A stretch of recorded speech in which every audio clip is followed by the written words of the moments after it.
भगवते वासुदेवाय। ओम नमो भगवते वासुदेवाय।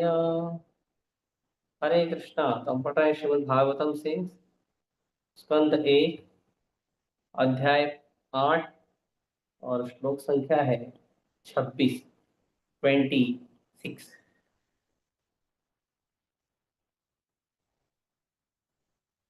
जन्म ऐश्वर्य श्रुति श्रीभिर्एधमान मदः पुमा नैवाहर्त्य अपि धातुं वै त्वाम् अकिंचन गोचरः। जन्म ऐश्वर्य श्रुति श्रीभिर्एधमान अधः पुमान् नैवाहर्त्य अभिधातुं वै त्वाम् अकिंचन गोचरम्। जन्म ऐश्वर्य श्रुति श्रीभिर्एधमान अधः पुमान् नैवा नैवाहर्त्य अभिधातुं वै त्वाम् अकिंचन गोचरम्। पढ़िए।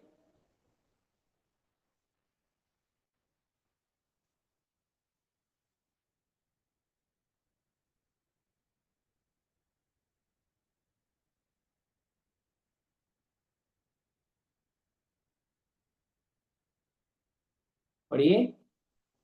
किसी को नहीं पढ़ना है क्या? हरे कृष्णा।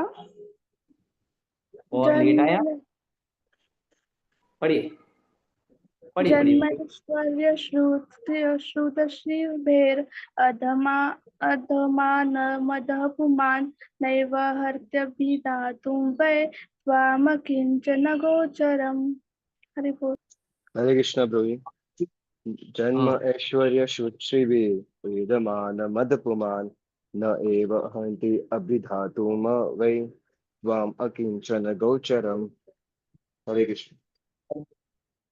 और भी। हरे कृष्ण प्रभु। हाँ, जन्मैश्वर्यश्रुतश्रीभिर्वेधमानमदः पुमान् नैवार्हत्यभिधातुं वै त्वामकिञ्चन गोचरम्। और कोई?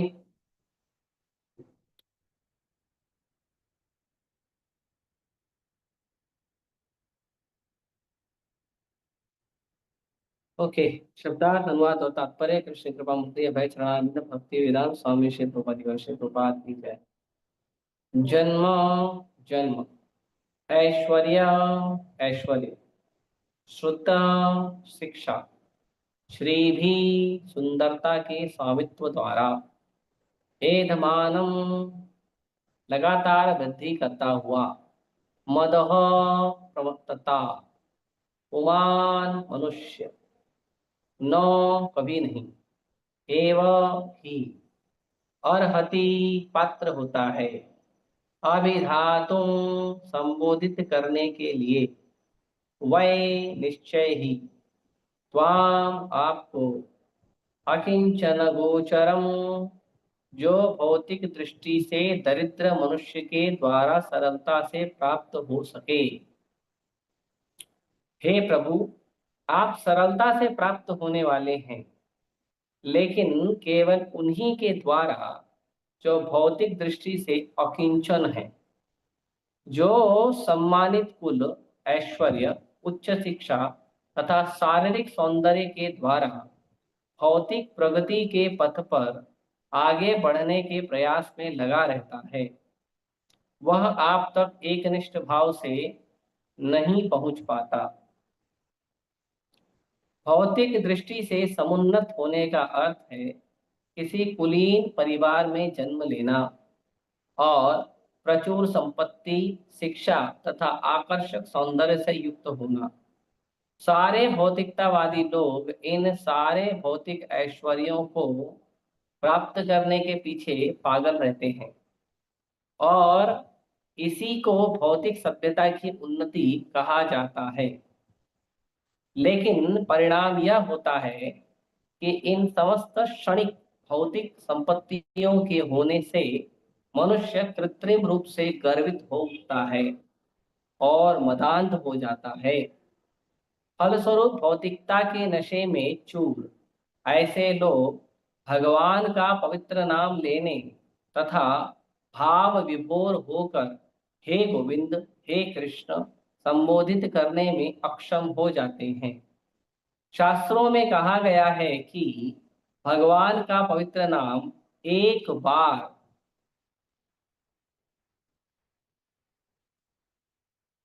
भी लेने से पापी इतने पापों से मुक्त हो जाता है जितने वह कर भी नहीं सकता। भगवान का पावन नाम लेने में इतनी शक्ति है, इस कथन में तनिक भी अत्युक्ति नहीं है। सचमुच भगवान के पवित्र नाम में ऐसी प्रबल शक्ति है, लेकिन ऐसा नाम लेने में गुणता चाहिए। यह भाव की गुणता पर निर्भर करता है। एक असहाय व्यक्ति भगवान का नाम भाव विभोर होकर ले सकता है, लेकिन यदि उसी नाम को कोई भौतिकता से संपन्न व्यक्ति लेता है तो उसमें उतनी निष्ठा नहीं हो सकती। भौतिकता के मद में फूला रहने वाला व्यक्ति यदा कदा भगवान का पवित्र नाम जप सकता है, लेकिन वह गुणता पूर्वक नाम लेने में अक्षम होता है। अतएव भौतिक उन्नति के चार सिद्धांत: पहला उच्च गुण, दूसरा संपत्ति, तीसरा उच्च शिक्षा और चौथा आकर्षक सौंदर्य, ये चारों आध्यात्मिक उन्नति के पथ में अग्रसर होने के लिए मानव अयोग्यताएं हैं। शुद्ध आत्मा का भौतिक आवरण बाह्य गुण है। जिस प्रकार ज्वर रुग्ण शरीर का बाह्य गुण होता है, सामान्य विधि यह है कि ज्वर की तीव्रता कम की जाए, न कि कुपचार द्वारा उसे बढ़ाया जाए। कभी कभी ऐसा देखा जाता है कि आध्यात्मिक दृष्टि से उन्नत व्यक्ति भौतिक रूप से निर्धन रह जाते हैं, लेकिन इससे हतोत्साहित नहीं होना चाहिए। उल्टे यह निर्धनता शुभ चिन्ह है। जिस प्रकार की शरीर में ज्वर का ताप घटना शुभ है, जीवन का उद्देश्य उस भौतिक मद को घटाना होना चाहिए जिसके कारण मनुष्य अपने जीवन के उद्देश्य के विषय में अधिकाधिक भ्रमित होता जाता है। इस प्रकार से मोहग्रस्त व्यक्ति भगवत धाम जाने के लिए सर्वथा अनुपयुक्त है। ओम अज्ञानतिमिरान्धस्य ज्ञानाञ्जनशलाकया चक्षुरुन्मिलितं येन तस्मै श्रीगुरुवे नमः। श्रीचैतन्यमनोभीष्टं स्थापितं येन भूतले स्वयं रूप पदा मह्यं ददाति स्वपदान्तिकं।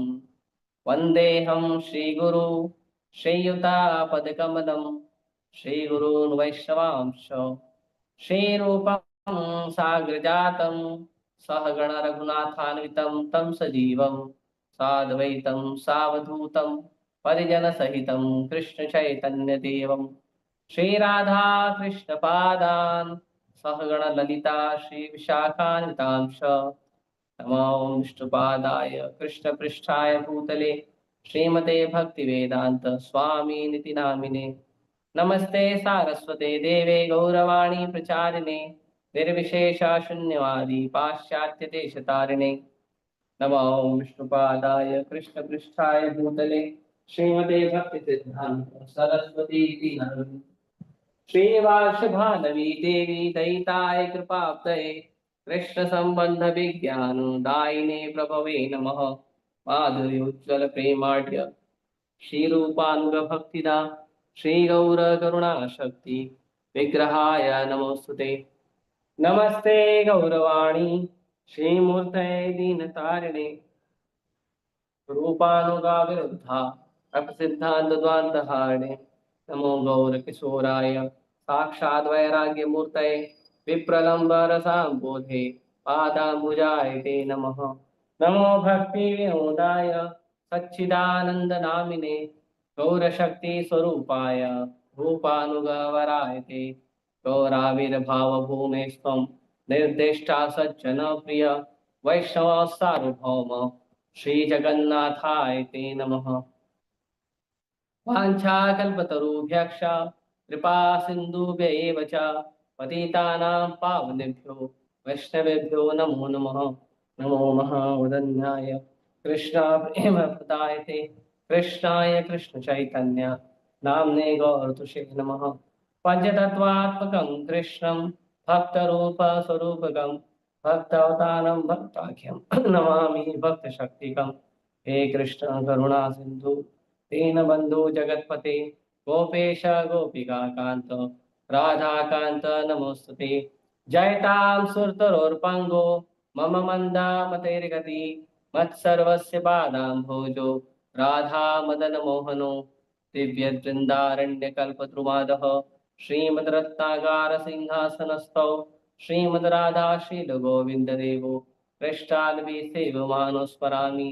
श्रीमान् रासरसारम्भे वंशे वट्टटैस्थितः कर्षन् वेणुस्वनैर्गोपी गोपीनाथाय शिरस्तुनः।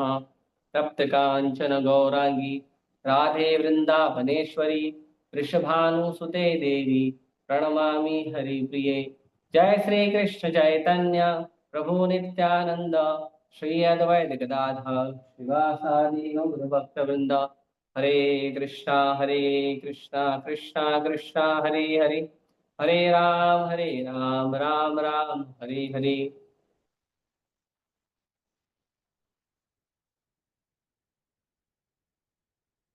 हरे कृष्णा।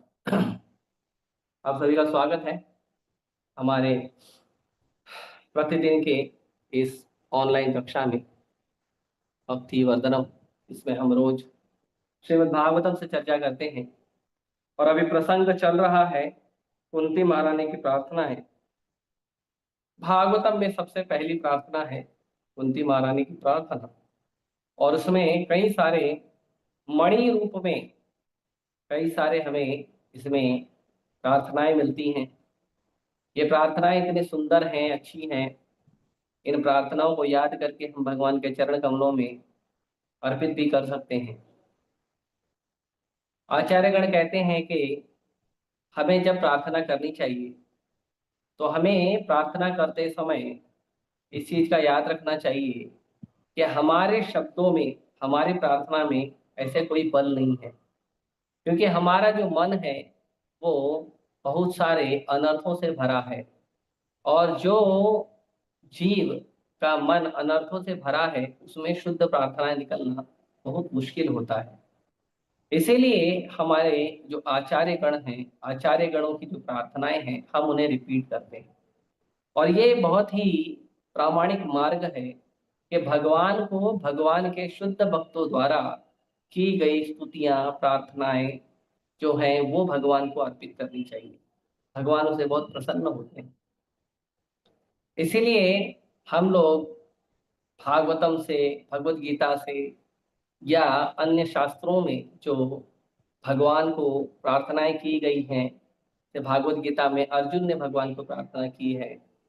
उसके बाद श्रीमद् भागवत महापुराण में तो बहुत सारी प्रार्थनाएं हैं। ब्रह्मा जी ने किया है, शिव जी ने किया है, नारद ने किया है, युधिष्ठिर ने किया है, प्रहलाद ने किया है, ध्रुव ने किया है, कुंती ने किया है, भीष्म पितामह ने किया। कईयों भक्तों ने बहुत सारी प्रार्थनाएं की हैं। तो ये सारी प्रार्थनाएं जो हैं हम भगवान के श्री चरणों में अर्पित कर सकते हैं। और उसके साथ साथ जो चैतन्य चरितामृत है उसमें भी कईयों प्रार्थनाएं हैं। उसके साथ साथ हमारे पास एक बहुत ही बड़ा खजाना है, प्रार्थनाओं का खजाना, भगवान के चरण कमल में स्तुति करने का खजाना, और वो है वैष्णव गीत। ये जो वैष्णव गीत पुस्तक है, इस वैष्णव गीत पुस्तक में कईयों भगवान के महान महान भक्त और बहुत श्रेष्ठतम आचार्यों ने भगवान के चरण कमलों में प्रार्थनाएं की हैं और उन प्रार्थनाओं को कविता रूप में, गीत रूप में प्रस्तुत किया है। तो हमें याद भी होनी चाहिए। जैसे एक प्रार्थना आप लोगों ने सुना होगा, बहुचर्चित है, श्री कृष्ण चैतन्य प्रभु दया करो मोरे तुम बिना के दयालु जगत संसारे। तो इसमें हम चैतन्य महाप्रभु को प्रार्थना करते हैं, भगवान आप हमें दया करिए। क्यों? क्योंकि आपके बिना पूरे सृष्टि में पावन करने वाला कोई और नहीं है।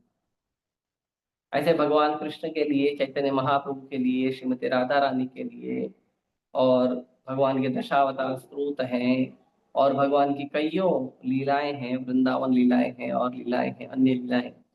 तो उनको भगवान के जो भक्त हैं वो कईयों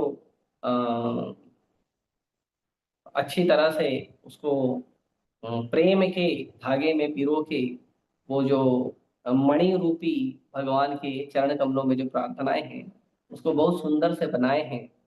भगवान की प्रार्थनाओं में भगवान की अ, प्रयोजन और अभिधेय और संबंध इसके ऊपर भी प्रार्थनाएं हैं। और उसको भी बड़े अच्छे तरीके से वैष्णव आचार्यों ने बड़े सुंदर तरीके से इसका वर्णन किया है। तो इस तरह से ये जो प्रार्थनाएं हैं भगवान की बड़ी उत्तम प्रार्थनाएं हैं। तो कुंती महारानी की भी प्रार्थनाएं हैं इसमें, तो हमें इसको चर्चा करना चाहिए। तो आज की कुंती महारानी की जो प्रार्थनाएं हैं उसमें कुंती महारानी कहती है, हे प्रभु, जो आपका अ, आपको प्राप्त करने का, जो भगवान को प्राप्त करने का, भगवान के शरण प्राप्त करने का, भगवान का आशीर्वाद प्राप्त करने का, भगवान की दया प्राप्त करने का, भगवान की करुणा प्राप्त करने का जो साधन है, जो तरीका है, वो कुंती महारानी यहाँ बता रही है। तो कुंती महारानी कहती है, प्रभु, हमने संसार में देखा है, साधारणतः संसार में क्या होता है, संसार में जो लोग होते हैं, संसार में लोग प्रगति किसे मानते हैं? संसार में लोग प्रगति किसी, अगर कोई व्यक्ति कहेगा कि संसार में आप सक्सेस हो रहे हो, सक्सेसफुल हो रहे हो, तो लोग किसे प्रगति मानते हैं? तो माता कुंती कहती है कि संसार में प्रगति के लिए पैरामीटर या जो मापदंड है वो क्या है? जन्म, ऐश्वर्य, श्रुति, श्री भी। ये 4 पैरामीटर है समाज में उन्नति के लिए। या भगवान चैतन्य महाप्रभु के शब्दों में यदि कहा जाए तो जन्म, धनम, सुंदरी, कविताम, जगदीश कामये।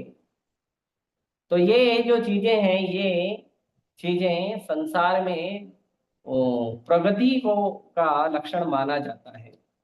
भौतिक संसार में, जिस संसार में भगवान का गुणगान नहीं होता, जिस संसार में भगवान से लोगों को प्रेम नहीं होता, इस भौतिक संसार में भगवान से अलग होके सृष्टि के, भौतिक संसार के नाना प्रकार के कष्टों को, प्रताड़ना को सहने वाले लोग जो हैं वो प्रगति मानते हैं जन्म को। कि अगर हमारा जन्म कोई बड़े रईस खानदान में हो जाए, कोई बड़े धनी परिवार में हो जाए, कोई बड़े फेमस परिवार में हो जाए, अंबानी का बेटा बन जाए, अडानी का बेटा बन जाए, और कोई एक्टर का, बड़े एक्टर का, बड़े क्रिकेटर का बेटा बन जाए, तो बड़ा मानते हैं। किसी मुख्यमंत्री का बेटा बन गया या प्रधानमंत्री का बेटा बन गया या कोई बड़े पॉलिटिशियन का बेटा बन गया, तो उसको बहुत मान सम्मान माना जाता है, उसको बड़ी प्रगति मानी जाती है कि देखो कितनी अच्छी बात है कि जन्म भी हुआ है तो चांदी के चम्मच में जन्म लिया है, जन्म लेते ही चांदी के चम्मच से दूध पी रहा है। तो ये बहुत बड़ी प्रगति मानी जाती है, लेकिन कहाँ? भौतिक संसार में। दूसरी प्रगति मानी जाती है ऐश्वर्य, जन्म ऐश्वर्य। ऐश्वर्य मतलब जो नाम है, यश है, शक्ति है, बलवान है कोई व्यक्ति, तो ये सारी वस्तुओं को जो है वो प्रगति माना जाता है। या किसी के पास धन संपत्ति है, इसको ऐश्वर्य, जन्म ऐश्वर्य। ऐश्वर्य मतलब किसी को धन संपत्ति बहुत प्राप्त हो जाती है, किसी व्यक्ति का बहुत नाम हो जाता है, नाम भी धन है, संपत्ति है, किसी व्यक्ति को बहुत बड़ी जमीन जायदाद मिल जाती है, तो ये सब जो है संपत्ति में आता है। तो इससे भी लोग जो है बहुत बड़ा प्रगति मानते हैं। आप देखिए, लोग बहुत मेहनत से पढ़ाई करते हैं, बहुत मेहनत से पढ़ाई करके बहुत मेहनत से धंधा व्यापार करते हैं, अच्छा नौकरी करते हैं, सरकारी नौकरी करते हैं। किस लिए करते हैं? ताकि उनका नाम हो समाज में, ताकि उनको बड़ी बड़ी प्रॉपर्टी मिल जाए, उनके पास बहुत सारा सोना गहना जो है वो स्टोरेज में उनके जमा हो जाए। तो इसके लिए लोग जो है संपत्ति को भी बहुत बड़ा प्रगति मानते हैं। तीसरा प्रगति कहते हैं जन्म ऐश्वर्य, उसके बाद श्रुति। श्रुति मतलब, श्रुति वेदों को कहा जाता है। तो श्रुति का मतलब होता है ज्ञान। लेकिन यहाँ पे जो श्रुति ज्ञान है वो भौतिक ज्ञान को कहा गया है। ये जो भौतिक ज्ञान है, अब अब पहले के टाइम पे तो हमारे अ, आज के समय की तरह बड़ी बड़ी यूनिवर्सिटी नहीं होती थी, साइंस कॉमर्स आर्ट्स पढ़ाने वाली, इंजीनियरिंग मेडिकल पढ़ाने वाली। तो पहले के समय पे क्या होती थी, पहले के समय पे जो यूनिवर्सिटीज वगैरह होती थी उसमें यही पढ़ाया जाता था, वेदों से शिक्षाएं दी जाती थी। लेकिन वेदों में भी जिन शिक्षाओं में भगवान नहीं है, जिन शिक्षाओं में भगवान की भक्ति नहीं है, वो भौतिक शिक्षाएं होती हैं। तो इसीलिए कह रही है श्रुति, श्रुति मतलब भौतिक शिक्षा, जिससे हमारा भौतिक प्रगति बढ़ेगा, जिससे हमारा भौतिक धन बढ़ेगा, भौतिक ऐश्वर्य बढ़ेगा। तो वो पढ़ाई जन्म ऐश्वर्य श्रुति। और श्री भी कहते हैं कि यदि कोई व्यक्ति बहुत सौंदर्य प्राप्त कर लेता है, कोई सुंदरता प्राप्त कर लेता है, कोई शरीर में दिखने में हष्ट पुष्ट होता है, शक्तिशाली बल बलिष्ठ होता है, सुंदर होता है, कोई दिखने में उसका जो रंग है वो बुरा होता है, या काले रंग में भी बहुत सारे सुंदर सुंदर चेहरे होते हैं, ब्लैक ब्यूटी कहते हैं। तो कई लोग जो हैं वो सुंदर भी होते हैं। तो ये जो चार चीज हैं, ये चार वस्तु को साधारणतः समाज में माना जाता है। ये समाज में क्या है, ये समाज में प्रगति का लक्षण है। जन्म ऐश्वर्य श्रुति श्री भी, ये समाज में प्रगति का लक्षण है। ये समाज में इन्हें प्रगति कहते हैं।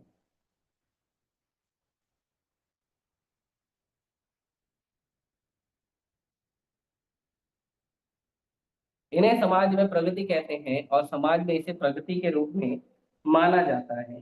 तो ये सारे जो ऐश्वर्य हैं, ये भौतिकतावादी लोग प्राप्त करना चाहते हैं। अब कोई कहेगा प्रभु जी आप कह रहे हो कि ये सब चीजें, जन्म, अच्छा जन्म प्राप्त करना, या नाम ज्यादा हो जाना, या धन ज्यादा हो जाना, या ज्यादा ज्ञान हो जाना, या क्या कहते हैं, अ, बहुत सारा धन संपत्ति हो जाना, सुंदर होना, ये गलत है क्या? तो यहाँ पे गलत नहीं कहा गया। ये कहते हैं कि एद मान मदह पुमान, इसके अंदर यदि कोई मदांध हो जाता है, इसके अंदर यदि कोई नशीला हो जाता है, इसी को अपने जीवन का असली जो है लक्ष्य समझने लगता है, तो वो गलत है। भगवान भगवत गीता में कहते हैं भोग ऐश्वर्य प्रसक्ता नाम तया अपहृत चेतसाम व्यवसायत्मिका बुद्धि समाधो न विधीयते। भगवान कहते हैं भोग ऐश्वर्य प्रसक्त, भोग ऐश्वर्य में जो लोग प्रसक्त होते हैं, मतलब भगवान कह रहे हैं, भगवान भोग और ऐश्वर्य प्राप्त करने के लिए नहीं बोल रहे हैं। भगवान कह रहे हैं कि भोग और ऐश्वर्य में आसक्त होना, और आसक्त कैसे होना, विशेष रूप से आसक्त होना। भगवान आसक्त होने के लिए मना नहीं कह रहे हैं, भगवान कह रहे हैं प्रसक्ता नाम, भोग ऐश्वर्य प्रसक्ता नाम, प्रकृष्ट रूपेण आसक्त, मतलब जो भोग और ऐश्वर्य के प्रति जो आसक्ति है, वही साधारण आसक्ति है, हमारे इंद्रियों की आसक्ति है, या उस वस्तु को हमें उपयोग करना है भगवान की सेवा में। तो ये सारी आसक्ति गलत नहीं भगवान कह रहे हैं। भगवान कहते हैं प्रसक्ता नाम, प्रकृष्ट रूपेण आसक्त। भगवान कहते हैं कि भोग और ऐश्वर्य में जो व्यक्ति जो व्यक्ति भोग और ऐश्वर्य में प्रसक्त होता है, एक मिनट,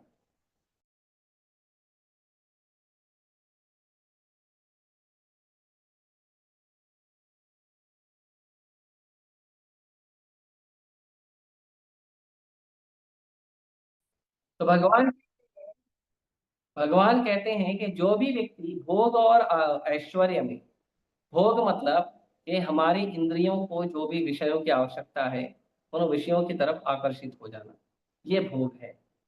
और आकर्षित होने के बाद उन विषयों को भगवान को अर्पित किए बिना भोगने का प्रयास करना। देखिए दो शब्द हैं, एक है भोग और एक है प्रसाद। तो भोग और प्रसाद दो शब्द हैं, ये दोनों भी हम अपने उपयोग में लाते हैं, अपने इंद्रियों को संतुष्ट करने के लिए उपयोग करते हैं।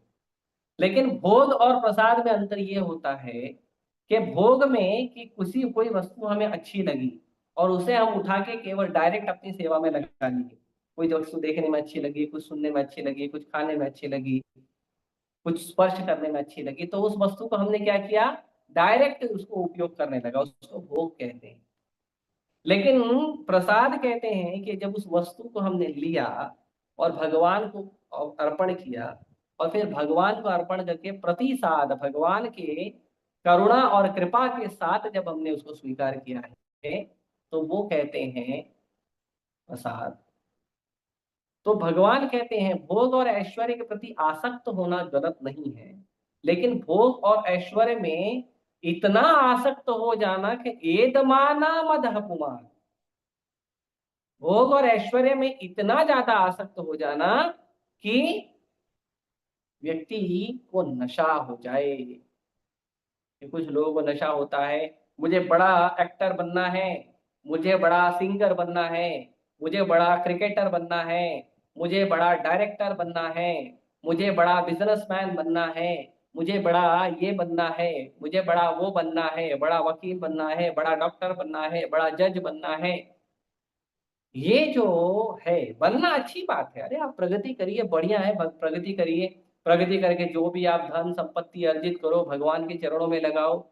आप बढ़िया प्रगति करो, प्रगति करके जो भी आपके पास कला कौशल है भगवान की सेवा में लगाओ। ये सब करना गलत नहीं है। गलत है ये सब करते हुए भगवान को भूल। तो मदांध या मद में आना का मतलब होता है भगवान को। तो इसीलिए कुंती महारानी कहती है कि ये जो भौतिक संपत्तियां हैं, ये भौतिक संपत्तियां भगवान को प्राप्त करने के लिए अयोग्यताएं हैं।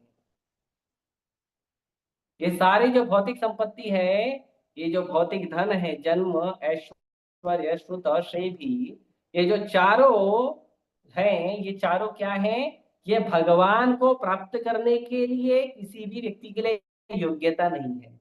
कोई व्यक्ति सोचता है कि मेरा बहुत बड़े परिवार में जन्म हुआ है, बहुत बड़े ब्राह्मण खानदान में जन्म हुआ है, बड़े वैष्णव खानदान में जन्म हुआ है, तो भगवान मुझे आसानी से प्राप्त हो जाएंगे। नहीं, आप गलत विचार कर रहे हैं।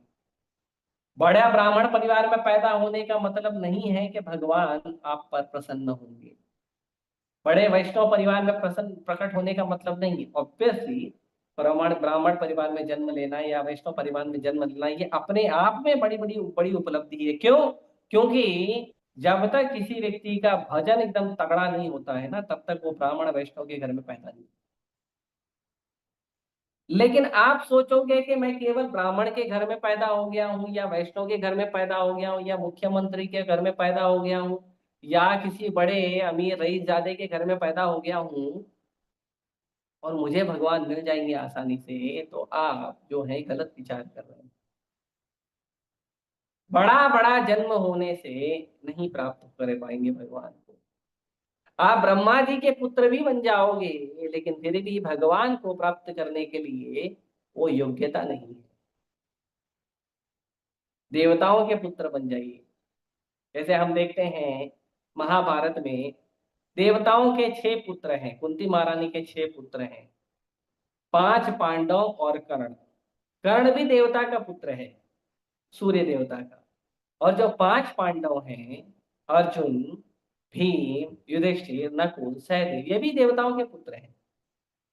लेकिन अर्जुन, भीम, नकुल, सहदेव, युधिष्ठिर महाराज भगवान को देवता के पुत्र हैं इसलिए प्राप्त नहीं किए थे। क्योंकि देवताओं के पुत्र तो सूर्य देव के पुत्र तो कर्ण भी थे, वो भगवान को क्यों नहीं प्राप्त कर पाए? जबकि भगवान का इतना स्नेह था कि भगवान प्रेम से जाके समझाए भी थे, आजा मेरे साथ, मैं देख लूंगा तेरा जो कुछ भी, टेंशन मत ले। नहीं है, क्योंकि जरूरत से ज्यादा अहंकार होना कि मैं देवताओं का पुत्र हूं, मैं सूर्य पुत्र कर्ण। अर्जुन ने तो कभी नहीं बोला मैं इंद्र पुत्र हूं। भीम ने तो कभी नहीं बोला मैं वायु पुत्र हूँ। युधिष्ठिर महाराज ने तो कहीं नहीं बोला मैं धर्मराज पुत्र हूँ, नहीं कहा, क्योंकि ये योग्यता नहीं है कृष्ण को प्राप्त करने की। आप देवता के पुत्र हो सकते हो, लेकिन देवता भी तरसते हैं कृष्ण के दर्शन के लिए। तो जन्म जो है वो बिल्कुल भी हमारा योग्यता नहीं है भगवान को प्राप्त। जन्म ऐश्वर्य, ऐश्वर्य बहुत सारा संपत्ति होना, बहुत सारा पैसा होना, बहुत सारा पैसा हो जाएगा तो हम भगवान को प्राप्त करें। कभी कभी कुछ लोग सोचते हैं हम मंदिर जा रहे हैं, भगवान को कुछ भी नहीं अर्पण कर पाते हैं, खाली हाथ जाते हैं मंदिर। हे प्रभु पैसा होता तो हम आपको कुछ अर्पण करते, कुछ खरीदते, फल फूल खरीदते, आपकी सेवा में लगते। भगवान बोलते ठीक है जाओ तथास्तु। पैसा आने के बाद भगवान याद आता है? बहुत कम धनी होते हैं जिन पर वैष्णवों की, आचार्यों की कृपा होती है, और उस कृपा के कारण उनको बुद्धि आती है कि मेरे पास जो ऐश्वर्य है, मेरा नाम और मेरा धन, वो भगवान की सेवा में लगा। बहुत कम लोगों को वैष्णवों की कृपा से, साधु की कृपा से, भक्तों की कृपा से ये उनको बुद्धि रहती है। वरना आपके पास ज्यादा धन हो गया तो आप कृष्ण को प्राप्त करोगे। हाँ, ठीक है। दुर्योधन ने बहुत ट्राई किया था, कृष्ण को अपनी तरफ कर ली, धन देकर, भोजन देकर, साम दाम दंड भेद सब किया था भगवान के साथ। यहां तक कि भगवान को अपनी शक्ति से दुर्योधन बंदी बनाने का भी प्रयास कर रहा था, नहीं पकड़ पाया। जन्म ऐश्वर्य, श्रुति, बहुत बड़े ज्ञानी हो जाओगे तो क्या आप भगवान को समझ लोगे? नहीं। ब्रह्मा जी अपने हाथ में आंवला दिखाए, आंवले की तरह वेदों को पकड़ के रखते हैं ब्रह्मा जी। ब्रह्मा जी के जो 4 हाथ हैं, उसमें ब्रह्मा जी के एक हाथ में वेद है। अब देखिए, कभी फोटो देखिए, ब्रह्मा जी के एक हाथ में वेद है, ऐसे आंवले की तरह पकड़। बहुत ज्ञान है ब्रह्मा जी। रावण सारे वेदों का ज्ञाता था। हिरण्यकशिपु सारे वेदों का ज्ञाता। भगवान को समझने में ब्रह्मा जी के चारों सिर चकरा। रावण राम को समझ नहीं पाया। जिस सरल राम को, जिस सरल प्रभु श्री राम को सुग्रीव, अंगद तक समझ गए, उस सरलतम भगवान को प्रख्यात ज्ञानी, महान पंडित रावण नहीं समझ पाया। भगवान इतने सरल हैं, इतने सरल हैं हमारे प्रभु, कि भगवान को आदिवासी निषाड़ समझ गए, बिना पढ़ी लिखी शबरी समझ गई, लेकिन ज्ञानी पंडित वेदों का ज्ञाता रावण नहीं समझ पाया। रावण भी ज्ञानी था, विभीषण भी ज्ञानी था, इंद्रजीत भी ज्ञानी था, नहीं समझ पाए। अयोग्यताएं। रावण हमेशा बोलता था मैं महान ज्ञानी, महान पंडित रावण। ऐसा नहीं है कि रावण जो है वो ज्ञानी था, ये बात नहीं। रावण ज्ञानी, बात यह है कि एक ज्ञानी भी रावण हो सकता है यदि उसे राम की शरणागति नहीं। ज्ञानी भी रावण हो सकता है, ज्ञानी भी हिरण्यकशिपु हो सकता है, ज्ञानी भी कुंभकर्ण हो सकता है, ज्ञानी भी हिरण्यकशिपु हो सकता है, ज्ञानी भी कंस हो सकता है। सब ज्ञानी थे, पढ़े लिखे, बड़ा बड़ा विद्वान, प्रख्यात विद्वान। और तो बहुत सारे वेदों को, शास्त्रों को पढ़ पढ़ के भगवान यहाँ है, यहाँ है, कंठ में अपने शास्त्रों को रखने वाले लोग भी भगवान की मोहिनी माया से मोहित हो जाते हैं। क्यों? क्योंकि यदि आपको घमंड है आपकी पढ़ाई पे तो आप भगवान को समझ नहीं सकते। पढ़ाई के घमंड पे भगवान को नहीं समझ। उसके बाद श्री भी सुंदरता, कोई कहेगा मैं तो बहुत सुंदर हूं, पूरी दुनिया मेरे पीछे है, मैं तो बहुत सुंदर हूं। अरे भाई, आपको अपने सुंदरता के ऊपर जो विचार पड़ रहा है ना, आपको पता भी नहीं है कृष्ण कितने सुंदर है। एक छोटा सा आपको उदाहरण बताते हैं कृष्ण कितने सुंदर है। तो सुखदेव गोस्वामी जब जन्म लिए, जन्म लेने के बाद सुखदेव गोस्वामी माता पिता को प्रणाम किए और वहां से चले गए, सीधे गए जंगल की ओर। क्योंकि सुखदेव गोस्वामी पहले से ही ब्रह्म चेतना में प्रकट हुए थे और भगवान से प्रॉमिस करा के आए थे कि मुझे आपकी माया नहीं पकड़ेगी, अगर प्रॉमिस करते हो तो मैं संसार में हूं। तो ब्रह्म चेतना में प्रकट हुए थे।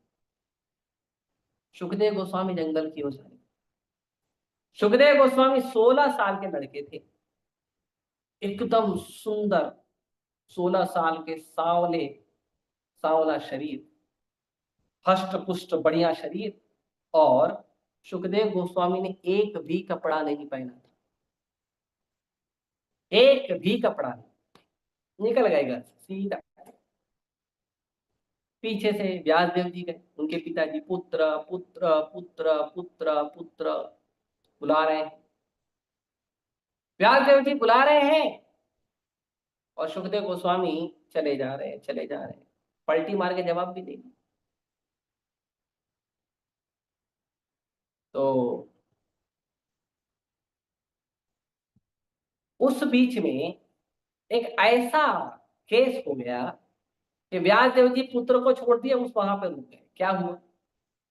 जब जा रहे थे सुखदेव गोस्वामी और पीछे पीछे जो व्यास देव जी जा रहे थे, तो एक तालाब में कुछ नव युवतियां, कुछ जवान स्त्रियां जो है स्नान कर रही थी। स्नान कर रही थी, कपड़े वपड़े किनारे पे रख के स्नान कर रही होंगी। तो जब सुखदेव गोस्वामी वहां से गए तो उन माताओं ने कपड़े नहीं पहने। मतलब कोई पुरुष जा रहा है यहाँ से तो लज्जा आती है ना, स्त्रियां कपड़े अपने ऊपर कपड़े डाल लेती, तो माताओं ने कपड़े नहीं डाले और सुखदेव गोस्वामी सीधा चले गए। पीछे थे व्यास देव जी। व्यास देव जी जब आए तो व्यास देव जी को देखकर सारी माताओं ने कपड़े डाल दिए अपने ऊपर। तो वेद व्यास जी जो हैं पुत्र को छोड़ दिए, बोले पहले ये मैटर सॉल्व करेंगे। तो व्यास देव जी बोले मेरा बेटा 16 साल का सुंदर नौजवान बिना कपड़े का है, वो जब यहां से गया तो तुमने कपड़े नहीं पहने मेरे बेटे को देखकर, और मैं बूढ़ा व्यक्ति तुम्हारी दादा के उम्र का हूं और तुम मुझे देख के कपड़े पहन रही हो। माताओं ने कहा देखिए, आपके पुत्र में भौतिक आकर्षण नहीं है, ये सुंदरता का आकर्षण आपके पुत्र की आंखों में नहीं है, आपके पुत्र को किसी और वस्तु का आकर्षण। और आपके पुत्र में स्त्री पुरुष का भेद नहीं, लेकिन आपकी दृष्टि में स्त्री पुरुष का भेद दिखता है, इसके लिए हमने कहा। वो सुखदेव गोस्वामी संसार की बहुत सारी वस्तुओं को देखे लेकिन किस संसार की किसी वस्तु से आकर्षित नहीं। लेकिन वही सुखदेव गोस्वामी जब भगवान के मधुर गुणों को सुने श्रीमद् भागवतम में, तो भगवान के मधुर गुणों को सुनते ही वो सुखदेव गोस्वामी कृष्ण से आकर्षित हो गए। तो संसार की वस्तुओं से कृष्ण आकर्षित नहीं होते, कृष्ण से पूरा संसार आकर्षित। इसीलिए कृष्ण का प्रभुपाद जी कहते हैं यदि भगवान का कोई नाम होना चाहिए सबसे टॉप मोस्ट, तो वो नाम होना चाहिए कृष्ण। क्यों? सर्व आकर्षति जी कृष्ण, कृष्ण का मतलब है जो सबको आकर्षित करता है। तो भगवान सबको आकर्षित करते हैं। कृष्ण सबको आकर्षित करते हैं। कृष्ण को कोई अपनी सुंदरता से आकर्षित नहीं कर सकता। और कृष्ण कैसे आकर्षित करते हैं? कंदर्प कोटि कमनीय विशेष शोभा। करोड़ों करोड़ों क्यूपिड, करोड़ों करोड़ों कामदेव भी कृष्ण से आकर्षित अपना होश खो गए। समुद्र मंथन लीला में भगवान ने तो स्त्री का रूप धरा था, और भगवान के उस स्त्री रूप को देखकर सारे देवता, सारे असुर, सबके सब जो है वो चकरा गए। इतना सुंदर। अरे पुरुष रूप में इतना आकर्षित करते हैं, स्त्री रूप में, वो भी कामी लोगों के सामने, तो भगवान किसको आकर्षित नहीं करेंगे? इतना सुंदर रूप था कि शिव जी ने भी भगवान को निवेदन किया, प्रभु मैं आपका वो रूप देखना चाहता हूँ। तो जन्म, ऐश्वर्य, श्रुति, श्री भी, ये जो चारों है, ये भगवान को प्राप्त करने की योग्यता नहीं। कोई भी व्यक्ति जो है वो भगवान को इन वस्तु से प्राप्त नहीं कर सकता।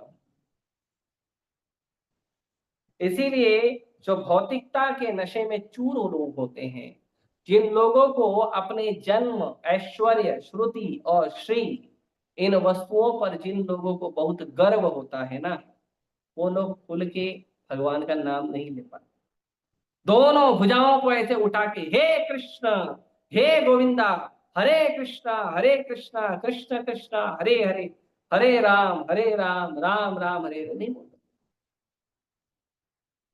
हमारे हरे कृष्णा मंदिर में कभी कभी भक्त लोग लोगों को भगवान का नाम उच्चारण करवाते हैं, तो उनको बोलते हैं सभी लोग अपने दोनों हाथ ऊपर उठाइए। तो लोग ऐसे हाथ उठाते, कुछ लोग ऐसे उठाते, कुछ लोग ऐसे उठाते। डरते हैं। अरे भक्तों के बीच में तो लज्जा छोड़ दो, क्या करें, उनको डर लगता है। मैं जिसके साथ आया हूं, अगर उसने देख लिया मैंने दोनों हाथ ऊपर उठाए, तो क्या सोचेगा? वो सोचेगा भगवान को इतना प्यार करता है क्या सच में? इतना शरणागत सच में है क्या? योग्यताएं। भगवान को प्राप्त करना, भगवान को समझना, भगवान को शरणागति करने के लिए किसी का ऊंचे कुल में जन्म हो जाए, किसी को बहुत धन संपत्ति प्राप्त हो जाए, या कोई व्यक्ति बहुत बड़ा वेदों का, शास्त्रों का, इसका उसका ज्ञाता हो जाए, या कोई व्यक्ति के पास बहुत सुंदरता आ जाए किसी वस्तु की, आप कृष्ण को नहीं समझ सकते। फिर कैसे समझ सकते? समझ सकते हैं कि जिनके पास ये कुछ नहीं है वो समझ सकता है ना, जिनके पास कुछ नहीं। तो ये लोग क्यों नहीं समझ सकते हैं? तो कहते हैं ये भौतिकता के नशे में चूर होते हैं, और भौतिकता के नशे में चूर रहने वाला व्यक्ति भगवान का पवित्र नाम जप नहीं कर सकता। और अगर वो जप भी करेगा किसी के बोलने पे, तो भगवान के नाम को वैसे प्रेम से नहीं बुलाएगा जैसे प्रेम से भक्त बुलाते हैं। ऐसे प्रेम से भक्त भगवान को बुलाते हैं, ऐसे नहीं। जैसे प्रेम से भगवान को अर्जुन बुलाते थे, भीम बुलाते थे, युधिष्ठिर बुलाते थे, नकुल सहदेव बुलाते थे, विदुर बुलाते थे, ऐसे भीष्म पितामह बुलाते थे, माता कुंती बुलाती थी, माता द्रौपदी, माता उत्तरा बुलाती थी, ऐसे कभी भी दुर्योधन ने, कर्ण ने, अश्वत्थामा ने कृष्ण को नहीं बुलाया। क्यों? जन्म, ऐश्वर्य, श्रुति, श्री भी ये बहुत नशे में थे ना। मेरे पास ऊंचा जन्म है, मेरे पास ऊंची शिक्षा है, मेरे पास बहुत सारा संपत्ति है, मेरे पास बहुत सुंदरता है। नशे में थे। नहीं, भगवान को नहीं बुला सकता। भगवान को वही व्यक्ति प्रेम से बुला सकता है जो व्यक्ति भगवान को शरणागति भाव रखता है, शुद्ध भाव रखता है, प्रेम का भाव रखता है, सेवा का भाव रखता है, जो स्वीकार करता है कि कृष्ण मेरे प्रभु हैं, कृष्ण मेरे स्वामी हैं, मैं कृष्ण का दास हूं। वही व्यक्ति कर सकता, और कोई नहीं कर सकता। तो इस तरह से ये जो चारों हैं ये चारों अयोग्यताएं हैं।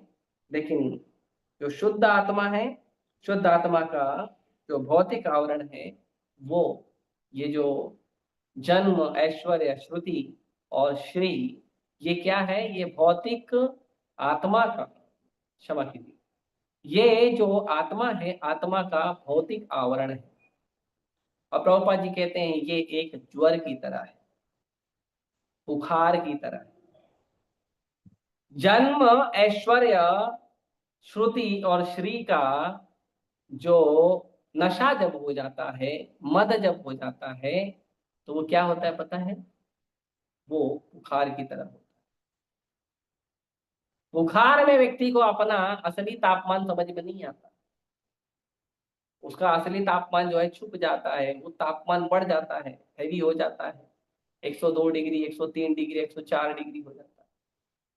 तो तापमान बढ़ जाता है तो व्यक्ति साधारण अवस्था में नहीं रहता है, नॉर्मल नेचुरल पोजीशन में नहीं रहता। वैसे ही आत्मा जब इन चारों बीमारियों से ग्रसित हो जाता है, इन चारों बीमारियों में जब आत्मा जो है वो मदान्ध हो जाता है, वो आत्मा जब इन चारों बीमारियों से गर्वित हो जाता है, बहुत अहंकारी हो जाता है, तो उसको बुखार बढ़ जाता है। और जब बुखार बढ़ जाता है तो वो नेचुरल पोजीशन में नहीं रहता है। जीवेर स्वरूप होए कृष्ण ने नित्य दास। वो जो जीव का स्वरूप है, कृष्ण का नित्य सेवा करना, कृष्ण का नित्य दासत्व स्वीकार करना, कृष्ण का, कृष्ण के भक्तों का, कृष्ण के भक्तों के भक्तों के भक्तों के भक्तों के भक्तों का दासत्व स्वीकार करना, जो अ, भाव है, वो आत्मा का असली भाव है, वो उसको नहीं दिखता। वो बुखार के वजह से अपना असली स्वरूप भूल जाता है। इसीलिए ये बुखार उतरना चाहिए। ये जो नशा है, मुझे पैसा बहुत कमाना है, मुझे नाम बहुत कमाना है, मुझे बहुत बड़ा इंसान बनना है, बहुत पढ़ाई करनी है, बहुत सुंदर बनना है। ये जो सुंदर बनने का भ्रम है ना हमारा, इस भ्रम के वजह से करोड़ों करोड़ों रुपयों की कंपनियां चल रही है। ये सब भ्रम है। कितना सुंदर आप बनोगे? भगवान ने इतना सुंदर पहले ही हमें बनाया है, उसके ऊपर भी आपको अपनी सुंदरता पे अगर भरोसा नहीं है और लीपा पोती करके स्टेम्पर और ना जाने क्या क्या पेंट लगा के अपने आप को जानबूझ के सुंदर क्यों बनाने का प्रयास कर? अरे आप जैसे हो, आप इतने तो सुंदर हो ही। यदि कृष्ण को शुद्ध भाव से शरणागत करोगे तो कृष्ण स्वीकार कर लेंगे, क्योंकि कृष्ण के लिए उनका बच्चा कभी बदसूरत नहीं होता। हम कृष्ण के संतान हैं। हम कृष्ण को शरणागत होकर आकर्षित कर सकते हैं, सुंदर होके नहीं। हम कृष्ण की सेवा करके आकर्षित करके कृष्ण को आकर्षित कर सकते हैं, धनवान बन के नहीं। हम कृष्ण के, भगवान के भक्तों द्वारा दी गई जो स्तुतियां हैं उससे कृष्ण को प्रसन्न कर सकते हैं, प्रखांड वैदिक ज्ञान से नहीं। हमारा जन्म चाहे कैसा भी हुआ हो, हमारा अगला जन्म इस भौतिक संसार में, दुखमय संसार में ना हो, उसके लिए यदि हम प्रयास करेंगे तो कृष्ण को आकर्षित कर सकते हैं। किसी बड़े ब्राह्मण, धनी या वैष्णव के घर में जन्म लेके नहीं। वैष्णव के घर में जन्म लेना अच्छी बात है, लेकिन उस तरह से हमें भजन भी करना चाहिए। तो इस तरह से हमें बहुत बड़ा धन, बहुत बड़ा जन्म, बहुत बड़ा ज्ञान या बहुत बड़ा सुंदरता जो है वो कृष्ण को प्राप्त नहीं कर सकता। कृष्ण को प्राप्त कर सकता है त्वाम अकिंचन गोचर प्रभु। आपको आपको केवल वही प्राप्त कर सकते जो अकिंचन है। अकिंचन मतलब जिसके पास कुछ नहीं है, सब कुछ भी नहीं है, भौतिक संसार की संपत्तियों से जो एकदम गरीब है, वो कृष्ण को प्राप्त कर लेता है। अभी जगन्नाथ रथ यात्रा आ रही है। जगन्नाथ रथ यात्रा में जगन्नाथ रथ यात्रा में एक बहुत सुंदर लीला आती है भगवान चैतन्य महाप्रभु और महाराज प्रताप रुद्र का। महाराज प्रताप रुद्र भगवान के बहुत अच्छे भक्त थे और महाराज प्रताप रुद्र भगवान चैतन्य महाप्रभु को मिलना चाहते थे। भगवान चैतन्य महाप्रभु सन्यासी वेश में हैं, सन्यासी प्रचार में हैं। तो भगवान चैतन्य महाप्रभु जो हैं उनको जब मिलने के लिए महाराज प्रताप रुद्र ने निवेदन भेजा कि भगवान से मैं मिलना चाहता हूँ, भगवान ने बोला मैं उससे नहीं मिलना चाहता हूँ, क्योंकि प्रताप रुद्र एक राजा है और राजा विषयी होता है और मैं विषयी से नहीं मिलना चाहता, मैं सन्यासी। तो भगवान के जो पार्षद हैं बहुत सारे, वो सारे पार्षद लोगों ने क्या किया, भगवान को बहुत निवेदन किया कि भगवान हम जानते हैं प्रताप रुद्र को अच्छा भक्त है, कृपया करके आप उसको दर्शन दे दीजिए, कृपया करके आशीर्वाद दे दीजिए। भगवान इतने दुखी हो गए जब उनके भक्तों ने बार बार निवेदन किया। भगवान बोले मैं प्रताप रुद्र से नहीं मिलूंगा और अगर आप लोग मुझे बार बार रिक्वेस्ट किए तो मैं जगह छोड़ के चले जाऊंगा, मुझे आप परेशान मत करो। लेकिन जब महाराज प्रताप रुद्र जगन्नाथ भगवान के सामने झाड़ू लगा रहे थे और एकदम दैन्य भाव से कि मेरे प्रभु भगवान जगन्नाथ की सेवा हो, झाड़ू लगा रहे थे रथ के सामने, तो महाप्रभु ने देखा तो महाप्रभु प्रसन्न हो। और फिर जब महाराज प्रताप रुद्र को भगवान से मिलना था तो भगवान के पार्षदों ने कहा कि राजा के कपड़े में तो भगवान नहीं मिलेंगे, आप पूरा कपड़ा निकालो, साधु का कपड़ा पहन के जाओ और भगवान का चरण दबाओ और भगवान को श्रीमद् भागवतम की ऋचाओं का जो है वो पाठ करो, श्रीमद् भागवतम का वर्णन करो, भगवान प्रसन्न होंगे। और फिर महाराज प्रताप रुद्र जब भक्तों के मार्गदर्शन में इस तरह से प्रयास किए और एकदम दीनहीन बन के एक साधु, एक साधारण व्यक्ति बन के जब भगवान चैतन्य महाप्रभु के पास गए और भगवान चैतन्य महाप्रभु के चरण कमलों में बैठ के श्रीमद् भागवतम का उच्चारण करने लगे, भगवान इतने प्रसन्न हुए, भगवान ने महाराज प्रताप रुद्र को आलिंगन कर लिया। लेकिन वही भगवान मना कर रहे थे कि मुझे प्रताप रुद्र से नहीं। एक और लीला आती है भगवान चैतन्य महाप्रभु की। भगवान चैतन्य महाप्रभु छोटे से बालक थे और गंगा किनारे वो जाते थे और गंगा किनारे एक व्यक्ति था जो केले के पत्ते के दोने बनाता था और दोने बना के बेचता था। उसके घर में छत नहीं था, दीवार भी टूटी फूटी थी और उसके पास पहनने के लिए एक ही धोती था जिसमें कईयों छेद था। उसके घर में खाना खाने और बनाने के लिए एक ही बर्तन था और कुछ था ही नहीं। और वो जो भक्त हैं उनका नाम है कोला विचर श्रीधर। तो कोला विचर श्रीधर क्या करते थे, वो बहुत सस्ते दामों में केले के पत्तों के द्रोण और ये सब बना के गंगा किनारे बेचते थे।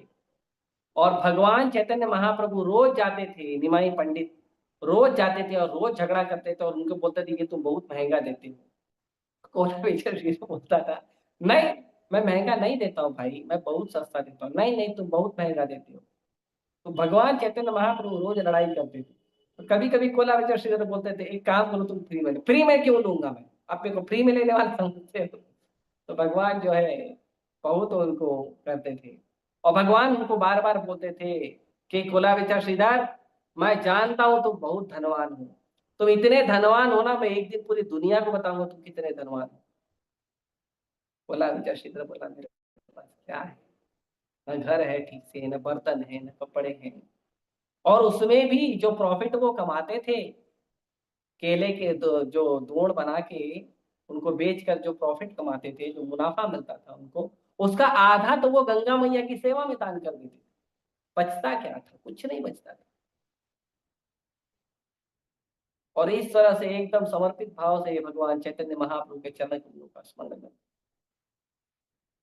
एक बार चैतन्य महाप्रभु कोला विचर श्रीधर के घर पे आए और कोला विचर श्रीधर के घर में आके उनके जूठे बर्तन में पानी पीने लगे। तो उन्होंने कहा हे प्रभु, ये क्या कर रहे हो, मैं नरक चले जाऊंगा। भगवान बोले नहीं, सबसे पवित्र जल है। और जब महाप्रकाश लीला हुई तो महाप्रकाश लीला में भगवान चैतन्य महाप्रभु ने कहा कोलाविचर श्रीधर को कि कोलाविचर श्रीधर, मैं जानता हूँ तुम सबसे धनी हो और तुम्हारा धन है भगवान के चरणों में प्रेम, भगवान के चरणों में भक्ति। तो हमारा असली धन जो है भगवान का भक्ति है। ये संसार में जो पैसा है, रुपया है, सुंदरता है, ये सब धन नहीं है। ये सुंदर और अच्छा तब बनता है जब इसे भगवान की सेवा में लगाया जाता है। एक कोई व्यक्ति समझेगा कि मैं बहुत पैसे वाला हूं तो मैं अच्छा व्यक्ति हूँ। भक्तों की कैटेगरी में, भक्तों की दृष्टि में और भगवान की दृष्टि में आप सबसे ज्यादा गरीब हो। कोई व्यक्ति सोचता है मैं बहुत सुंदर हूं, तो आप सुंदर नहीं हो। मैं बहुत पढ़ा लिखा हूं, आपसे ज्यादा गंवार कोई नहीं है, अनपढ़ कोई नहीं। मैं बहुत बड़ा धनी, बहुत बड़े परिवार में जन्म लिया हूं, किसी काम का नहीं। क्यों? क्योंकि भगवान को प्राप्त नहीं किया, भगवान कृष्ण का भक्ति नहीं किया, तो श्रम एव ही केवलम। भगवान का भक्ति नहीं किया तो क्या है? तो हमारा ये जो पूरा जीवन है ये क्या है? श्रम एव ही केवलम। ये जितना भी हमारा जन्म है, ऐश्वर्य है, श्रुति है, श्री है, ये सब मिट्टी के समान है। ये मिट्टी के शरीर को पालन करने के लिए और इस मिट्टी के शरीर को बहुत बड़ा और ऐश्वर्यवान बनाने के लिए हम ये जन्म, ऐश्वर्य, श्रुति का और श्री का जो मद लेकर घूम रहे हैं ना, जिस दिन जिस क्षण ये शरीर मिट्टी हो जाएगा उसके 1 मिनट बाद या तत्क्षण कोई वैल्यू नहीं रहेगा। हमारे अपने बोलेंगे जल्दी लेके जाओ, पास मार रहा है। अरबों खरबों करोड़ों करोड़ों रुपया बचा नहीं पाएगा। अभी प्लेन क्रैश हुआ है, लगभग 242 लोग थे उसमें। एक व्यक्ति किसी प्रकार कर्मों के कारण, भगवत कृपा के कारण बच गया। 241 लोगों का शरीर छूट गया। सब सब धनी थे, लगभग सब करोड़पति थे, कुछ नहीं बच पाया, कुछ भी नहीं। बाद में सरकार कहती है ठीक है हम आपको, सरकार नहीं, जो कंपनी है, कंपनी कहती है ठीक है हम जितने भी लोग मरे हुए हैं हम सबको 1-1 करोड़ रुपए देंगे। क्या फायदा 1 करोड़, 1.25 करोड़ देने? जीवन वापस आएगा? क्या वो जीवन वापस आएगा जिससे आप बैठ के हरे कृष्ण मंत्र जप कर सकते हो, जिससे आप हरे कृष्ण मंत्र प्रचार कर सकते हो, जिससे आप भगवत गीता पढ़ सकते हो, प्रचार कर सकते हो, जिससे आप भक्तों के साथ नाच सकते हो, गा सकते हो, खेल सकते हो, कूद सकते हो, जिससे आप भगवान के श्री विग्रह का दर्शन कर सकते हो? आ जाएगा उस पैसे से? बहुत बड़ी पढ़ाई करके क्या भगवान को देख पाएंगे हम? अगर शास्त्र का अध्ययन नहीं किया, भगवान के भक्तों के चरणों में बैठ के भगवान की भक्ति को नहीं सीखा, तो बाकी जितने भी पोथी पढ़ी पढ़ी जगमुआ पंडित बनाए न हुए, सारा बड़ा बड़ा पोथा पढ़ के बड़ा बड़ा ज्ञान लेके ये डिग्री वो डिग्री वो डिग्री वो डिग्री लेके भी क्या फायदा जब कृष्ण के सेवा का, कृष्ण की भक्ति का ज्ञान नहीं है? तो क्या मिलेगा? तो ये सब योग्यताएं नहीं है, ये सब अयोग्यताएं हैं भगवान को प्राप्त करने की। भगवान को प्राप्त करने की एकमात्र योग्यता है कि संसार का सारा धन वो धन नहीं है। एक ही धन है हमारा, हमारे धन हमारे भगवान। भक्तों का धन भगवान होते हैं। भक्तों का जो धन है वो संसारी धन नहीं है। संसार का तो सब कुछ कृष्ण का है। अहम सर्वस्य प्रभु मत्तः सर्वं प्रवर्तते। भगवान कहते हैं मैं सबका प्रभु हूँ, पूरे संसार में सब कुछ मुझसे प्रकट हुआ है। सब कुछ तो भगवान से प्रकट हुआ है, तो तुम्हारा धन कहां से हो गया? हाँ? जितने जन्म हुए हैं भगवान के सृष्टि के अंतर्गत में आते हैं। जितना ऐश्वर्य है, संपदा है, आप देखते हैं धरती है, पहाड़ है, सोना है, चांदी है, हीरे है, जवाहरात है, माणिक्य हैं, भगवान की सृष्टि का ही है। जो ज्ञान है वेदों का ज्ञान वगैरह कहाँ से आया है? वेदों का ज्ञान भगवान ने दिया है। तेने ब्रह्मणदयादि कवये मुह्यन्ति यत् सूरयः। तो भगवान ने दिया है वेदों का ज्ञान। और सुंदरता, ये सुंदरता हमें पुण्य कर्मों से मिलती है, अच्छे कर्मों से मिलती है। लेकिन ये कर्मों के नियम भगवान ने बनाए हैं, सुंदरता भी भगवान बनाते हैं। सब कुछ तो भगवान दिए हैं, सारा धन संपत्ति जन्म ऐश्वर्य शूद्र श्री भी सब कुछ तो भगवान का दिया हुआ है। हमारा है क्या? हमारा धन क्या है? हम खुद हमारा धन नहीं है। और ये शरीर का क्या गति है पता है? जिस शरीर पर इतना हम जन्म ऐश्वर्य शूद्र श्री भी करते हैं, जिन शरीर पर हम इतना गर्व करते हैं और हम बोलते हैं हम भक्ति नहीं करेंगे, ये हो गया वो हो गया ना, और बहुत बहुत क्या कहते हैं, विकृत विकृत प्रकार का वो अपना जो चेहरा बनाते हैं। पता है शरीर का क्या होगा? शरीर की तीन गति होती है। एक गति होती है शरीर की कि या तो उसे जला दिया जाता है, दूसरी गति होती है शरीर की या तो उसे दफना दिया जाता है, और तीसरी गति होती है कि इस शरीर को कुछ कुछ मान्यताओं में शरीर को उठाकर फेंक दिया जाता है, उसको चील कौवे और कुत्ता खा लेते हैं। ये शरीर की गति है। और ये देहेर ऐसे गति तारा अनुगत, ये शरीर का तो ऐसा गति होने वाला और हम उसके अनुगत हैं, हम शरीर की सेवा में लगे हैं। ये हमें शरीर प्राप्त हुआ है, अच्छा जन्म हुआ है, या जन्म हम अपना बहुत बड़े अमीर बन के जन्म सार्थक करेंगे, बहुत पैसा कमा लेंगे, बहुत सुंदरता प्राप्त कर लेंगे। हाँ, एक सिंगर हुए थे माइकल जैक्सन, बहुत गरीब थे वो, लेकिन भगवान ने उनको जो बड़ा सुंदर कंठ दिया था, कोकिल कंठ, उस कंठ के कारण भगवान की कृपा से वो जो उस कंठ के कारण बहुत फेमस हो गए, बड़ा यश मिला, धन मिला।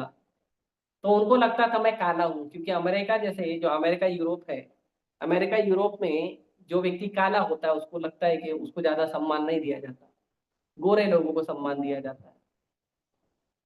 तो उसको लगता था मैं बहुत काला हूँ, सुंदर नहीं दिखता हूँ, तो उसने क्या किया, अपने पूरे चेहरे को बड़ा सुंदर गोरा गोरा बना दिया। है ना, पॉप सिंगर था माइकल जैक्सन, और बड़ा बन के बहुत सुंदर उसने बड़े बड़े जो है अपने संगीत की सभाएं की, ये सब किए, लेकिन भक्ति नहीं मिला ना। सुंदर होके भी क्या मिला? प्लास्टिक सर्जरी किया और ना जाने क्या क्या किया, चेहरे को, शरीर को पूरा फ्लेक्सिबल रबड़ की तरह बनाया था, अंदर से पता नहीं क्या क्या ऑपरेशन करके, क्या मिला? 50 साल की उम्र में शरीर छोड़ दिया, भक्ति नहीं की, बिल्कुल भक्ति नहीं। तो जितने भी हम अमीर हो जाएं, जितना भी धन कमा लें, जितना भी बड़े बड़े रईस खानदान में जन्म हो जाए, जितने भी सुंदर हो जाए, किसी काम का नहीं। ये सब तब काम आता है जब इन सब को आप कृष्ण की सेवा में लगाइए, कृष्ण के भक्तों की सेवा में लगाइए, कृष्ण के जो भक्त प्रचार करते हैं उन प्रचारकों को सहयोग करिए, तब आपका जन्म ऐश्वर्य श्रुति स्त्री सब काम आएगा। वरना आप, हमारा जो शरीर है वो हमारा शरीर मिट्टी है, और इस मिट्टी जैसे शरीर में सब मिट्टी हो जाएगा। और यदि हमने बहुत सारे सपने बना के रखे हैं ना, मैं ये करूंगा, मैं वो करूंगा, यहाँ तक कि मरता हुआ आदमी भी सपना बना के रखता है, मेरा ये काम होना चाहिए, वो काम होना चाहिए, वो काम होना चाहिए। प्रभुपाद जी बताते हैं, कलकत्ता में एक व्यक्ति था, मरने वाला था, उसने अपने डॉक्टर को बोला, डॉक्टर मेरा थोड़ा जीवन बचा लो, ज्यादा नहीं, 4-5 दिन और दे दो मेरे को, मेरा जितना भी है ना मैं अपना सारा प्रॉपर्टी वगैरह सब फाइनल कर लूंगा। डॉक्टर ने बोला पॉसिबल नहीं। तो बोला अच्छा ठीक है, एक दिन तो दे दो, जितना पैसा चाहिए डॉक्टर मैं तुमको दूंगा। डॉक्टर बोला पॉसिबल नहीं। बोला 4 घंटा।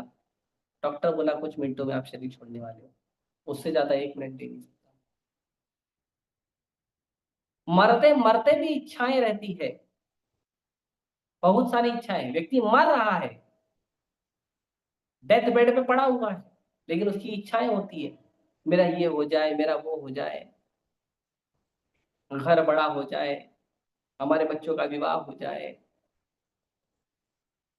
हाँ, ये सब सेटलमेंट हो जाए, मैं मर जाऊंगा, मेरे बाद इनका क्या। हाँ, सबके पालक कृष्ण हैं, सबके स्वामी कृष्ण हैं, सबको कृष्ण पालते हैं, सबको कृष्ण कृपा करते हैं, सबकी रक्षा कृष्ण करते हैं। हम कुछ नहीं कर सकते। काल के चक्र के अ, रस्सियों में बंद कर कठपुतली की तरह नाचने वाला जीव कुछ नहीं कर सकता। केवल भगवान का भक्ति कर सकता है जिसकी आज्ञा पे काल का चक्र चलता है, और कुछ नहीं। तो इस तरह से कुंती महारानी प्रार्थना करती है, और कुंती महारानी सिखाती है कि हमारे पास यदि कोई धन होना चाहिए तो एक ही धन होना चाहिए, और वो धन का नाम है श्री श्री राधा रास बिहारी, और कोई धन नहीं होना चाहिए, केवल श्री श्री राधा रास बिहारी। वही हमारा धन है, वही हमारे प्राण है, वही हमारे ईश्वर हैं, वही हमारे स्वामी हैं, वही हमारे सर्वेश्वरेश्वर है। सब कुछ आप ही हो। तो ये हमारे प्रभु हैं। ऐसे दयालु प्रभु को चरणों में नमन करिए, और ऐसे दयालु प्रभु का शरण लीजिए, अच्छे से भक्ति करिए, और मेरे लिए प्रार्थना करिए, मैं भी आपके साथ मिलकर अच्छे से भक्ति करूँ। हरे कृष्ण। ठीक है, कुछ प्रश्न है, हम देखते हैं। गोविंदाय नमो नमः।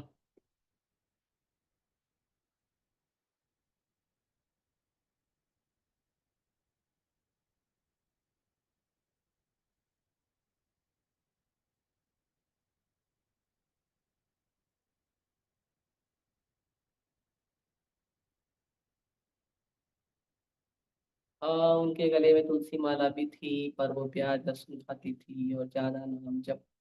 क्या ऐसा नहीं, ऐसा तो नहीं कभी दिखा कभी, क्या उन्हें भगवत प्राप्ति हुई होगी?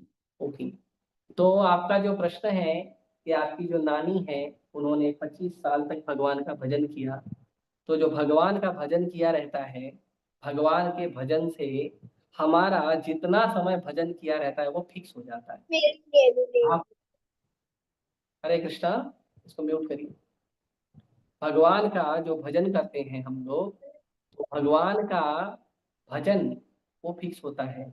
आपने इस जन्म में एक बार भी हरे कृष्णा बोला, वो फिक्स हो गया, वो आपका परमानेंट धन है।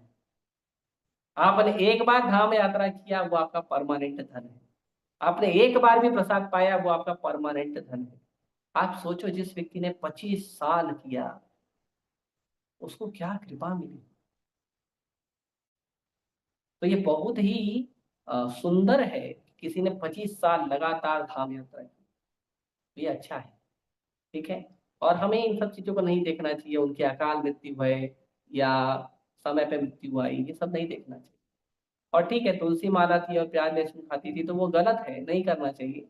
पर कोई बात नहीं, उन्होंने जो भी भक्ति की है, भगवान का जो भी नाम जप किया है, वो फिक्स हो जाएगा, वो उनको उसका कृपा मिलेगा, अगले जन्म में उसका आशीर्वाद मिलेगा।